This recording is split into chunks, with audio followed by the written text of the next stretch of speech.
So, All Out is in the books, and we are now on the road to AEW Grand Slam, or the anniversary show, or just for sakes, we're just going to call it both at this point.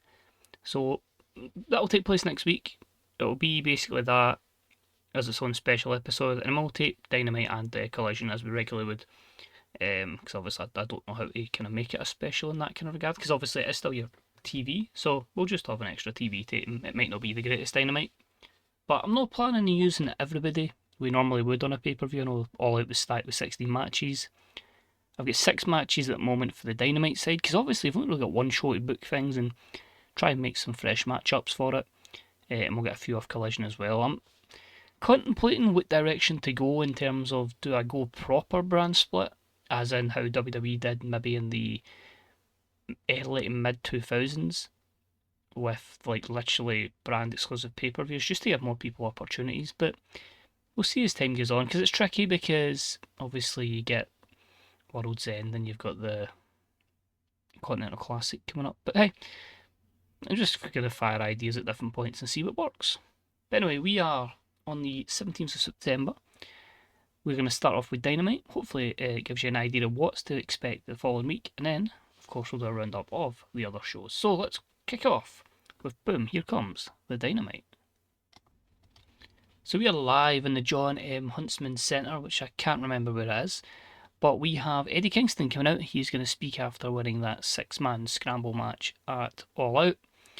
Next Wednesday night, it's my shot at glory, my shot at the AEW World Championship. For those of you who don't know, the journey I've been on the last year since getting my injury and rehabbing is nothing in comparison to the challenges that I have endured in life. I probably don't deserve to be here, and that injury, well, to be honest, I thought it was just karma coming to get me. But I worked my ass off to get back, and if there's one thing I want to do, it's to be a world champion. I mean, look at all this talent on this roster. It's world class. Do I look like I belong here? Probably not. But that's where I put the graft in, where others don't. And that's how next week, I'm going to beat Okada, and I will become the AEW World Champion. So obviously, I don't have long to build it, but next week, of course, main event will be for the AEW World Championship. Kazuchika Okada defends against Eddie Kingston, and we start the show with a 85 segment. Eddie improvising well throughout the segment. I don't know how they'll click together, so we'll see how it is. We had a very poor matchup here that saw Riho defeat Anna Jay in 10-10 with the Northern Lights suplex. The wrestling here was a 52, the crowd had a 45, and the segment overall was a 57. I wasn't too sure if these two was clicked, but that's not too bad. Riho with a 59, Anna Jay with a 45. She's got all the potential in the world. We just need to give her matches to help her skill set develop. I didn't have time to kind of organise it, but the plan is next week to go Riho versus Tori Storm. I believe that is the plan I'd written down. Hopefully that is the case. We'll clarify as much of the card as possible by the end of Collision, because I'll probably change my mind at points. We then had some words from Will Ospreay. So All Out, I came up short. It just wasn't a B. Am I gutted? Of course, mate. But I know the only way to recover and believe is to fight, and fight I shall. So tonight, I hear the Death Riders want some revenge on the Lucha Bros, and Scott D'Amore had them going in tonight's main event. I spoke to Scott and I said to him, make it 3v3, and whoever joins to team with the Death Riders tonight, I'll see them next week as well at the Dynamite Grand Slam Anniversary Special. So that's how we can set up Ospreay with a big match up next week. That'll be our main event, that 3v3, so it's going to be the Lucha Bros and Will Ospreay versus the Death Riders tonight, and their tag partner will be revealed just before the match. 88th segment for Will. Next up, with some good wrestling and a decent reaction from the crowd, Darby Allin defeated Pac in 1743 with the coffin drop. Some solid stuff here. These guys had pretty good chemistry together. A 75 for the wrestling and a 77 segment. I really need to try and get some better in-ring performances from Darby, but overall, pretty solid stuff, and a pretty big matchup just to have on a regular episode of Dynamite. We then had some words from Darby Allin, and he says, it seems the thing around here is to get me surprise opponents. All Out saw the debut, and a hell of a debut at that, of Speedball Mike Bailey, and tonight Scott D'Amore gives me the Bastard Pack. A really good standard of opponent. But this time, I'm making the challenge. I'm making the call out. Next week, AEW Dynamite Grand Slam, the anniversary show. I'm challenging you, Kenny Omega, for the AEW Continental Championship. I look forward to hearing your response. You always get that kind of wee laugh from Darby in there. A 79 rated segment, good stuff, and because it is, again, another short programme, I've just automatically advanced the Callous Plan storyline. But good stuff. It calls out Bailey for a good debut. He will be in action later tonight. And yeah, we'll see if Kenny has any words on Collision.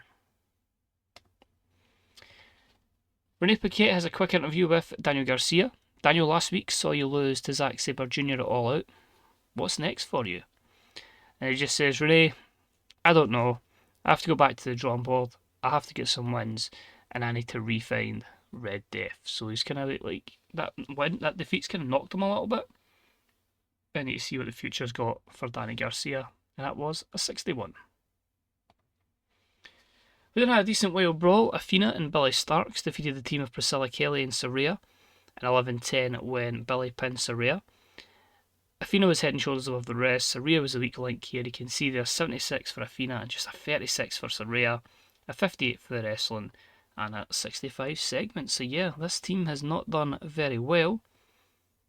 After the matchup though, Athena and Billy pick up the win, and Saraya stumbles to her feet, and Priscilla Kelly turns round and she snaps completely. She attacks Saraya and she beats her down to the mat before hitting her with her finishing move. She then turns to the camera and says, Athena, Billy, I'll see you next week at Grand Slam, and I will bring a true, powerful friend. So, a 50 rated segment here. So, the idea was potentially putting these two together, but with Saraya's contract expiring, I thought I can put them together. We can write Saraya off, and I do have an idea of who I'm going to put with Priscilla Kelly. It's not one I'd have expected to put together, but when I thought about who kind of needs something and what I want to build, I feel like it's a good idea. So I've got that to look forward to. So yeah, you've got that matchup next week at Grand Slam Anniversary Show. JTG popped up. He wanted a little spot in the show, so he had a subpar wrestling match with Little Heat that saw Malachi Black defeat him in 2 minutes and 30 with the Black Mass, and it was a storytelling match of the evening. 49 wrestling at 59 segment. JTG was rusty. It's a squash match. We do hear from Malachi Black, and he says, now you wonder tonight why I stood alone for this battle. The house does not restrict its members. We remain as a unit, a collective, but we seek individual goals and success. When the time is right and the throne is at stake, the house shall align. Read into that what you will. I don't want to give away too much, but it's just an idea. 70 rated segment, looking to let them go their separate ways in matches, but they will team up together in terms of tag stuff at points, but there's a wee hint in there for something. Good luck dissecting that. Decent matchup. We had Swerve Strickland take on Mike Bailey, and he wins in 14-16 with a Swerve Stomp. Made this a steal the show matchup, so yeah, not too bad I think. 72 wrestling, 75 is pretty good, considering you say that Swerve was really off his game. Obviously we know Mike Bailey is an outstanding athlete and great talent, doesn't quite have the overness, so I'm hoping here if we put him in with good talents, a bit of exposure, and then when the time's right we'll pull the trigger and give them some wins. I believe it's main event time on AEW Dynamite. Joining the Death Riders for the main event matchup and facing Will Ospreay next week, it is El Toro Blanco, do not mess with the bull, you get the horns, and it is Rush. So Will Ospreay versus Rush next week, cannot wait to see how that one does, and the lack of selling on show, but a 75 rated segment for that one. And your main event was about to have superb wrestling and a decent reaction from the crowd. Rush and the Death Riders, Moxley and Claudio, defeated Ospreay and the Lucha Bros in 25-10 when Rush pinned Penta with La Lanza following an interference from his manager, Jake Roberts. Claudio getting a weak link. Wow, that's how good the standard was here, only a 71. 85 for the wrestling, a 78 for the segment as a whole. Obviously a big psychology penalty there, which is fair. I feel in that kind of situation you've only really got maybe Claudio that would carry it. But you can still develop Ospreay on a little bit, so he'll get that at one point. But yeah, solid stuff. I'm looking forward to that one next week, but I feel like Rush is someone that, like, if you can get him the right thing, what a talent. Finish the show with a 74. We lose popularity in 38 regions. We increase our popularity in 11. Rush was used too much. So, I think the reason for the 74, we did have two big segments, but I don't feel we really had anything that was spectacular match-wise, and I feel like if we are to keep getting sustained good shows, we need to be hitting something in the 80s every week if we're going to not lose popularity, which is fair. The fans are disappointed with the lack of storylines. That's fair enough as well, because you're building up a few short programmes. I haven't really put a storyline into Priscilla Kelly and Athena and Billy Starks. I probably could. And to be fair, in terms of an actual storyline movement, because Eddie and Okada's short, the only real one, to be honest, was Garcia and Zack Sabre Jr. Because Darby was kind of like a forced angle, so it was kind of like taking a shortcut because of, as I say, we are in a position where it's a short event, it's not even a pay-per-view, and then obviously you get the turnover for Wrestle Dream. So hopefully we can start building stuff. The easy solution would be just turn the strict storylines off, but I know from a personal perspective I need to get better at storylines, so I'll always try and penalise myself for that to make sure I'm getting better at doing it. So locker room incidents, we have Darby Allin and Bryce Remsburg getting on well. I'll book Collision. I'll book Rampage, but let's see what happened at Collision first and foremost. So Collision is going to take place at the Denny Sanford Premier Centre. I did book this at like 4 in the morning, so I can't wait for the horrible mistakes I've made. I did realise, just as I was about to start the show, I completely forgot about the Kenny Omega response to Darby Allin, which is an oversight by myself. However, I didn't add it in because it does kind of work towards what I'm aiming for in the bigger picture of things. So we'll have Kenny reply at the anniversary show, but I've kind of got lucky just with where I want that to go in terms of a storyline that we can see unfold over the next couple of months. Hopefully. But anyway, on to today's show. We'll run through Collision, and then as I say, we'll have the wee roundup at the end of the B shows, plus your card for the anniversary show next week. So started off, massive matchup, probably should have been saved for a pay-per-view or hyped up, and it was Mayu Iwatani versus Bayley. And in this decent matchup, Bayley defeats Mayu in 13:36 with a Rose Plant. We had Sky Blue make the distraction to cost Iwatani the victory. So sadly these two actually didn't click, which made it an awkward bout, and Mayu has sustained a broken toe, so that's a shame as well. But I think Bayley needed like a marquee victory, so it was good to get it on Collision here. 67 for the wrestling, and the 64 segment overall. Thank you, Scott Garland. So we have then a promo from the CEO. She, of course, is alongside Bayley, Nixon No, and Sky Blue, part of the Monet Corporation. As usual, South Dakota, say hello to your CEO and AEW Women's World Champion, Mercedes Moné. But don't forget, Sky Blue, Nixon No, and my best friend who's just showed you how damn talented she is by beating Mayu Iwatani. It's Bayley. Now, if you thought that was something special, then wait till Wednesday night. An old foe will challenge me and attempt to take my throne. Becky, it's always you. Now, it's been a while. Both of us have went very different paths, and I'll show you that my path has moulded me into the superstar that I am. One of the best wrestlers in the world, period. So just typing up, of course, that women's matchup, women's championship, Mercedes Moné and Becky Quinn, taking place on the anniversary Grand Slam, and that gave us a 78 rated segment. Next matchup was very short. Brody King squashes Kip Sabian in 3 minutes and 10 with the Gonzo Bomb. Storytelling matchup. These two had pretty good chemistry, which was nice to see. 60 for the wrestling and a 63 rated segment. Then had some words from Brody King. It basically says, it's time for this dog to bark again. I got a taste for it a few months ago and I want to chew on that one more time. Walter, I want to go to war with you. We had these two have a matchup, but I kind of wanted to run it back again on the anniversary special. But then we have someone else interrupt and it's, whoa, hold on just a damn minute. It's Powerhouse Hobbs. It says, now this company is known for all types of matches, all types of athletes and given opportunities. So I say on Wednesday night, we do meat versus meat versus meat. I am Powerhouse Hobbs, I am part of the Hurt Syndicate, and like my brothers, I hurt people. I just feel this would be a very, very good triple threat match, but at the same time I feel like it's something that being a part of it can certainly help the skill set of Powerhouse Hobbs and his development. So there you go. International Championship, triple threat. Quick way to book it within a week. Then had the Trios Championships in the line, and I bet they had some decent wrestling, but not a lot of heat. The Undisputed Kingdoms, Cole, O'Reilly and Strong, defeated Michael Oku in Top Flight in 11:54 when Adam Cole pinned Michael Oku with the boom. This was the Steal the Show matchup, and it was the first defence of the Trios Championships for the Undisputed Kingdom. Roddy with the best performance with his 78, Adam Cole only a 66, really off his game. The wrestling was a 63, this segment a 70. We then have the Bucks and Mark Briscoe on the Tron. Great victory, guys. Really impressive stuff, especially you, Adam. We're so proud of you, but this is the thing though. Kyle and Roddy, yeah, you guys not so much. Nick Jackson says, yeah, Adam, we know you're cool, but look at Kyle. He thinks he's cool, but he's nothing but a loser. Usual kind of weird Young Bucks promo.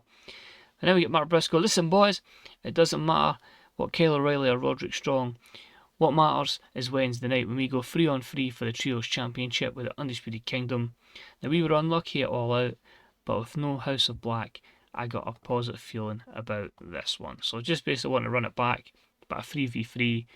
Briscoe alongside the Bucks against the Undisputed Kingdom. Quick way to book that one, and obviously take the House of Black out the Trios picture. Storyline advances, gains heat, and the segment was a 75.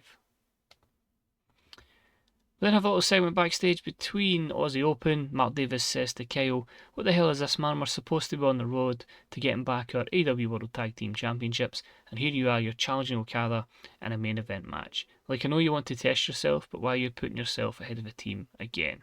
You're going to end up in a position where your body breaks down, and then you start to flounder. Fletcher gets a bit flustered by this one and just says, Davis, I don't have time for this. So a 60 rated segment, a bit of tension between. I think I got added Kyle Fletcher that, so that was one of your fantastic 4am booking stories. We have a promo from Hangman. And he says, MJF, it took you to resort to cheating to get disqualified, so I couldn't get a victory over you, and that pisses me off. I will not rest until I beat you down, hurt you, and pin you 1, 2, 3. Now, I spoke to Scott D'Amore, and it turns out if I want to get my hands on you, I have to go through your little buddy Ricky Starks first. So Ricky, prepare yourself. Be absolute. Be absolutely ready for me to come out there and kick your ass. So setting up for Adam Page versus Ricky Starks. And that's a 77 rated segment. The Backbone advances and gains heat. And Wild Brawl. They had some great wrestling and a decent reaction from the crowd. Hangman defeats Ricky in 12-10 with a Deadeye. 80 for the wrestling and 80 segments. This is quite good. The Wild Brawl obviously suits Hangman's style to a T. Under a 15-minute matchup usually does cap as an 80, so that's pretty good as well. 90 rated performance from Hangman, 70 from Ricky Starks.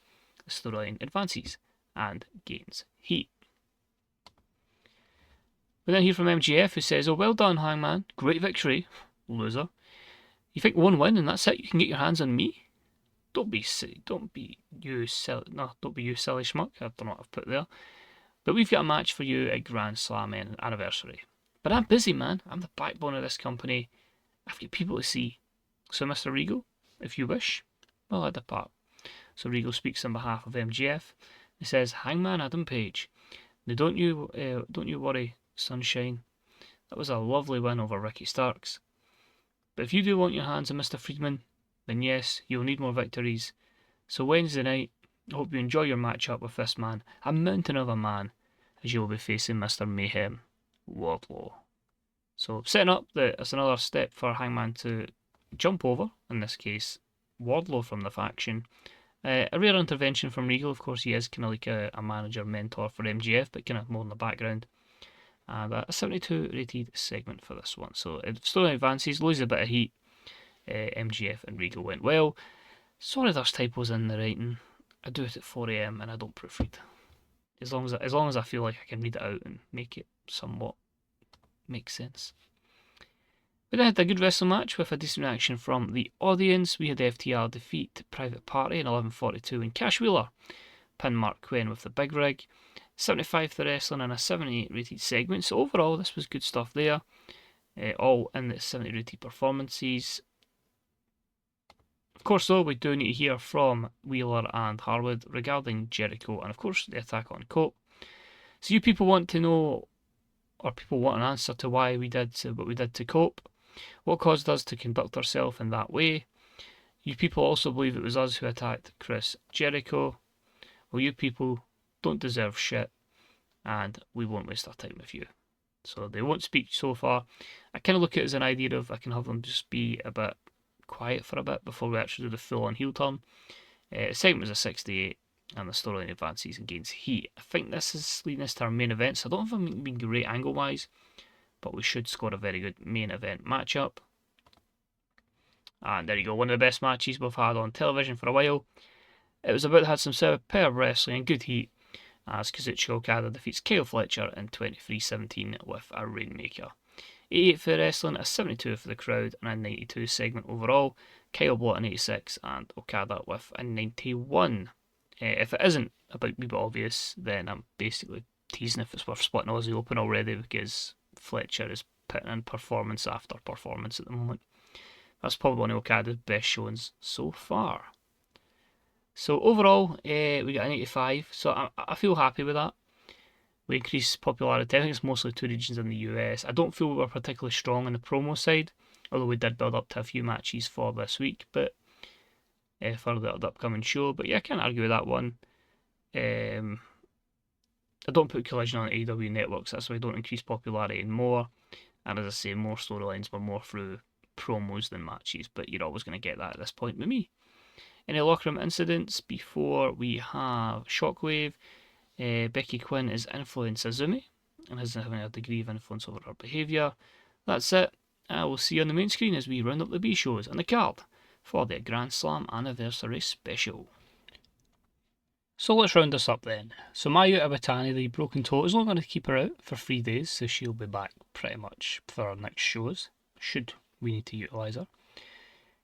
Collision was an awesome show, and Shockwave, pretty good. People enjoyed that, so good to see. Other stuff there, you can see GSO has renewed his contract with the WWE, so yep. We will extend the contract of Lila Gray back to Ring of Honor. You go. We'll obviously look to continue the renewal of Renee Paquette. Big Bill's contract's expiring. I don't know what I'll do with Big Bill. I think we'll give him an open 1 year deal, a handshake deal for 1 year. That allows him to take bookings elsewhere, that's fine. Satnam Singh has ended his contract, so he has left the company. 1.3 million viewers for Collision, 2.7 for Shockwave, and Misira was injured at Stardom. Rampage then. So I started with Chris Statlander defeating Mi Saruga, very good matchup, a 69. Before we had some words from Stat, which was a 75. We Hook defeat Preston Vance in a 55. Neither guy carried the matchup. There was a lack of psychology there, which hampered the rating. We then had just an intimidating kind of angry Hook, which was a 48. Sammy Guevara defeated Tyler Bateman, who was on a 1 day deal. It was a 47 rated matchup. And Buddy Matthews defeated JTG in a 62. We had some words from the Guns, which was a 65. Before your main event. So the Time Splitters, Alex Shelley and Kushida, defeat the Guns. On to Shockwave, Buddy Matthews defeated Max Caster in a 53. These guys didn't click. We then had a little bit of an issue between Bowens and Caster, the Acclaimed, which was a 64. Nixon No for the third time defeated Queen Aminata, which was a 61, before Sky Blue defeated Danny Luna in a 57. So that's hopefully something that can help them get a bit of momentum. We then had some words from the Money Corporation, minus Mercedes, which was a 51. Lee Moriarty defeated Zack Knight at 59. Powerhouse Hobbs squashed Jeff Jarrett at 63. Then had some words from Will Hobbs talking about Brody King, which was a 65. And your main event saw Hologram pick up the win over Brian Keith. So that was a 72. So hopefully it structures the show where the Grand Slam anniversary is like first, and then I can book Dynamite after it. So then that gives me like that extra wee show, because we have quite a quick turnaround.